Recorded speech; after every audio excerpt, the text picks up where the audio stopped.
Okay, another movie review, and I promised my friend Ryan I will eventually review Beetlejuice tonight, probably. I don't know. I could just be saying that, and it could just go on the back burner forever. So, if you saw my last review of a John Wayne film, The Cowboys, that came out in 1972, this year comes out 2 years later in 1974, and I am going to call this an underrated classic, and we shall find out why. Just the box art and movie poster alone is very cool to me. I stumbled upon this VHS McQ at the thrift shop a couple of days ago, picked it up for 50 cents. It has got a 111-minute runtime, and it is directed by John Sturges. He is famous for the Steve McQueen starring classic The Great Escape, and another movie that I believe Steve McQueen is in, The Magnificent Seven. Excuse me, I've got a lot of noise in the background. Who opened my door? I'm in the middle of production here. Can someone pull the door closed? Bear with me, folks.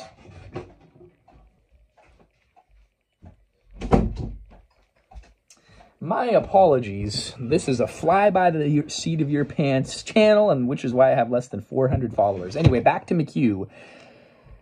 I think of John Wayne for movies like The Cowboy that we reviewed a couple of weeks ago, where he's just mostly in westerns, and then you see him in a role like this, and you see how great of a serious actor he is, and a more contemporary role of the era.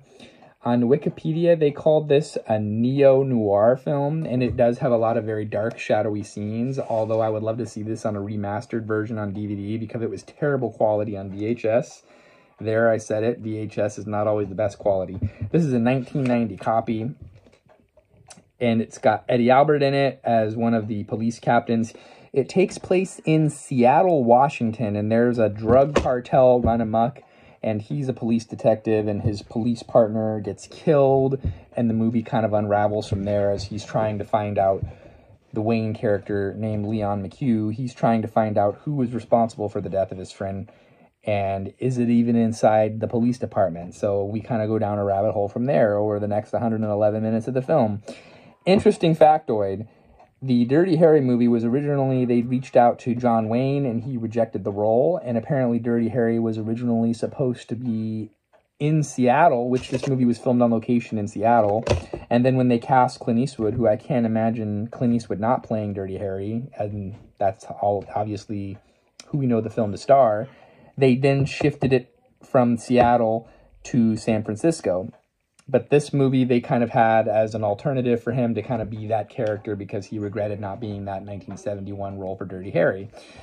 So this movie is very polarizing. It shows a lot of controversial police brutality. He's kind of an old school cop just issuing beatdowns to incarcerated people. Oh, he slipped and fell. I don't know how that guy got injured. So I could see why, from a modern point of view, this movie kind of probably doesn't sit well with a lot of people, but if you're just looking at an intense Hollywood entertainment, neo-noir like I mentioned, crime action thriller, this is a great movie with a very period sweet 70s soundtrack, and it's kind of mimicking, playing off of Bullet, the famed Steve McQueen movie where he plays a San Francisco cop. There's even a cool car in this movie that they're kind of trying to mimic it, which we're going to talk about. So Bullet drives, I believe, a 67 or 68 Ford Mustang fastback, all souped up. And in this film, they put John Wayne in a 1973 Pontiac Trans Am SD with the 455 V8, a very fast and rare production car, very powerful. In 252 of those cars were built, and just like the dark green metallic Mustang from Bullet, the Trans Am in this film is also Brewster green, a dark green color, and it's souped up, and he's doing all these crazy car chases, and they have one particular chase where they even kind of were paying homage to the Bullet film. Is this movie as iconic as Bullet? I don't think so, but I like seeing him in a very serious role.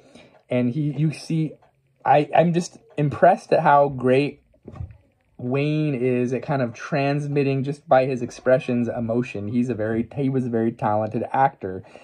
I can't get past his heavy smokers, his just voice at this point in his career, towards the end of his career. It's just so aged by cigarette smoke. His voice is just very kind of like that smoker's voice. But it doesn't take away from his performance in the least. I could not find how much this movie cost to make. It did make $4 million at the box office, so it wasn't a terrible it wasn't really a commercial success, as you will see by the reviews that we're going to get into now. It wasn't really well received by critics. Rotten Tomatoes critics scores 44%. IMDb 6.2 out of 10. However, Google users are more in alignment with how I felt about the film. I feel like this film really is a classic. They are in the 80s, 80%. And I am 4 out of 5 on McQ. I liked him. He plays a great badass cop looking to uncover the truth of why his friend was killed. And maybe you go down a trail of discovering a truth that you didn't really want to find. So that's my review on McQ. It was great car chases. It was kind of like a played out genre. I feel like a lot of these movies from the 70s, cop type of movies, feel a lot of the same vibe. But it was, to me, a unique filming location, Seattle. That was unlikely for me. And I just like Wayne as that I'm going to thump on you police officer. It suited him. And I loved the car. I just love the 70s as far as fashion. Everybody's still smoking indoors. And I like sleuth films in general. So that's my take. McQ, 1974. Check it out. Let me know if you've seen it or if you will see it based off my recommendation. Until next time, we'll see you then.